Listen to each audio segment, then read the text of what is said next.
Today topic వచ్చేసి what is qualification and how many types of qualifications. First of all what is qualification అంటే qualification అంటే ఏంటో తెలుసుకుందాం. It is an act of proving and documenting that instrument or equipment properly installed, work correctively and given results accurately called as qualification. అంటే ఏం లేదండి,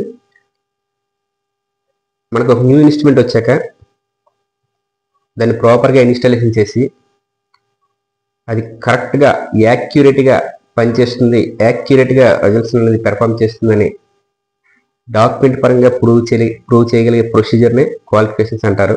ఇది 3 types అండి.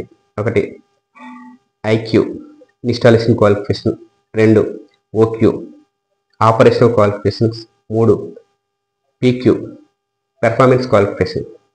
ఇప్పుడు ఇండివిజువల్గా తెలుసుకుందాం. First one installation qualification. That means మనకు వచ్చే ఇన్స్ట్రుమెంట్ తాలూకా సాఫ్ట్వేర్ అండ్ హార్డ్వేర్ రిసిప్ట్లన్నీ అండ్ పవర్, కమ్యూనికేషన్స్, డాక్యుమెంట్స్ అన్నీ ప్రాపర్గా మనం నిర్ధారించుకున్న తర్వాత, వెరిఫై అండ్ ఐడెంటిఫై చేసిన తర్వాత ఇన్స్టాల్ చేసే ప్రొసీజర్ని ఇన్స్టాలేషన్ క్వాలిఫికేషన్స్ అంటారండి. సెకండ్ వన్ వచ్చేసి పెర్ఫార్మెన్స్ క్వాలిఫికేషన్.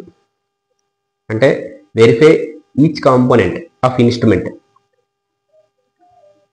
అంటే ఇన్స్ట్రుమెంట్లో ఉన్న ప్రతి కాంపోనెంట్ కూడా మన క్యాలిబ్రేషన్ చేసి యాక్చువల్ వర్సెస్ ఎక్స్పెక్టెడ్ రిజల్ట్స్ అనేది పెర్ఫామ్ చేసే ప్రొసీజర్ని ఆపరేషనల్ క్వాలిఫికేషన్ అంటారండి. థర్డ్ వన్ వచ్చేసి పెర్ఫార్మెన్స్ క్వాలిఫికేషన్ అండి. పెర్ఫార్మెన్స్ క్వాలిఫికేషన్స్ అంటే ఏంటంటే document verification of system performance. అంటే హార్డ్వేర్ కావచ్చు లేదా సాఫ్ట్వేర్ కావచ్చు. And verify that total system control integrity. అంటే టోటల్గా సిస్టమ్ అనేది అండర్ కంట్రోల్లో ఉందా లేదా, అన్ని విధాలుగా మనకి ప్రాపర్గా వర్క్ చేసిందా లేదన్నది అందులో తీసుకుంటాం. వీడియో మీకు నచ్చితే లైక్ చేయండి. కొత్తగా నా ఛానల్ ఎవరైనా చూసే వాళ్ళు ఉంటే సబ్స్క్రైబ్ చేసి బెల్ ఐకన్ క్లిక్ చేసి ఆల్ అనే బటన్ క్లిక్ చేయండి. ఈ నోటిఫికేషన్ అనేది డైరెక్ట్గా మీకు ఈ ఛానల్లో వచ్చేస్తుంది. Thank you so much.